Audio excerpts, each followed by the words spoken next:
निश्चितपणे त्याही ठिकाणी योग्य प्रकारची जी कारवाई आहे ती पुढच्या काळामध्ये करण्याचं काम हे आपल्या सरकारच्या माध्यमातून निश्चितपणे आपण करू। आज या निमित्ताने मला सांगायचं आहे, इतक्या मोठ्या प्रमाणात आमच्या लाडक्या बहिणी या ठिकाणी उपस्थित आहेत।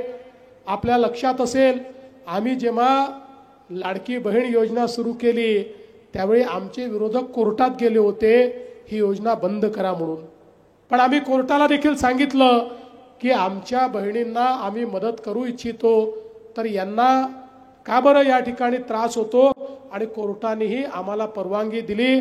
आज लाडकी बहीण योजना आपण योग्य प्रकारे चालवतो आहोत, आणि कोणी काही अफवा पसरवली तरी लक्षात ठेवा, काहीही झालं तरी लाडकी बहीण योजना बंद होणार नाही, ती सुरूच राहील।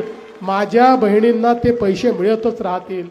आता आपण प्रयत्न असा सुरू केलेला आहे की आमच्या या बहिणींना एकत्रित करून एक या लाडक्या बहिणींच्या माध्यमातून एक सहकारी संस्था तयार करायची, आणि त्या सहकारी संस्थेच्या माध्यमातून आमच्या बहिणींना त्यांना जे पैसे मिळतात त्याच्यावर आधारित कर्ज द्यायचं, आणि त्यातनं त्यांना उद्योजक म्हणून या ठिकाणी तयार करायचं, बचत गटांना त्या ठिकाणी मदत करायची। मला असं वाटतं की आमच्या मेघनाताईंनी त्याच्यामध्ये खूप आघाडी घेतलेली आहे। मेघनाताई, फक्त परभणीत करू नका, तुम्ही हिंगोलीच्याही संपर्क मंत्री आहेत, त्यामुळे हिंगोलीमध्येही माझ्या या सगळ्या ज्या बहिणी बसलेल्या आहेत यांचंही मार्गदर्शन तुम्ही करा। पण हे सांगत असताना मला या गोष्टीचा आनंद आहे की आमच्या देशाचे प्रधानमंत्री माननीय नरेंद्र मोदीजींनी या ठिकाणी लखपती दीदीची योजना आणली।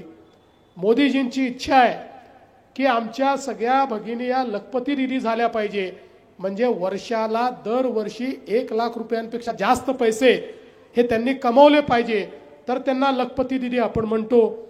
महाराष्ट्रामध्ये आपण निर्णय केला होता की आपल्याला 1 कोटी लखपती दीदी तयार करायच्या आहेत। 25 लाख आपण तयार केल्या। आता यावर्षी पुन्हा 25 लाख लखपती दीदी आपण तयार करणार आहोत, आणि त्याच्यानंतर त्याच्या पुढच्या वर्षी म्हणजे 2026 साली पुन्हा 30 लाख लखपती दीदी आपण तयार करणार आहोत।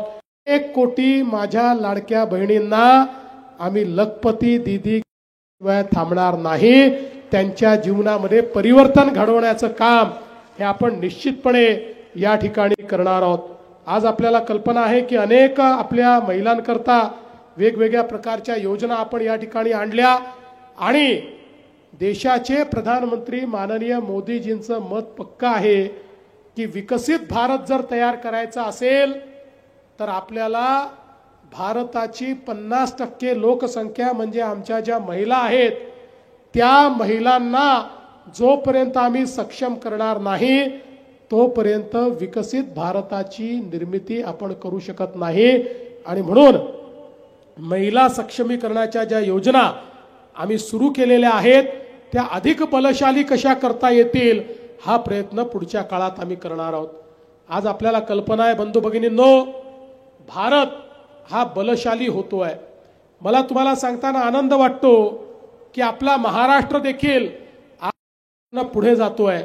आजच देशाच्या रिझर्व्ह बँकेने देशामध्ये किती परकीय गुंतवणूक आली आणि ती कुठल्या राज्यात गेली याची आकडेवारी जाहीर केली आहे, आणि मला सांगताना आनंद वाटतो की त्याच्यामध्ये पहिल्या नंबरवर पहिल्या क्रमांकावर तुमचा आणि माझा महाराष्ट्र आहे। सर्वात जास्त गुंतवणूक आपल्या महाराष्ट्रामध्ये आलेली आहे।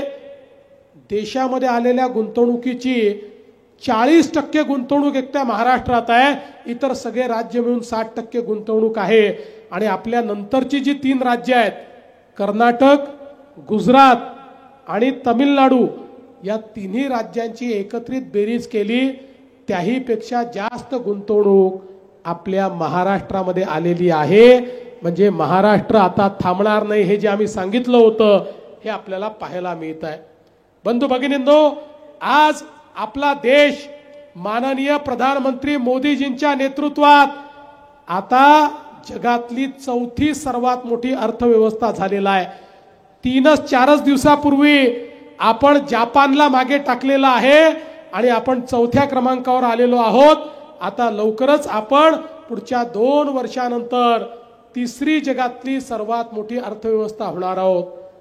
ज्या आत्मनिर्भर भारताची निर्मिती मोदीजींनी सुरू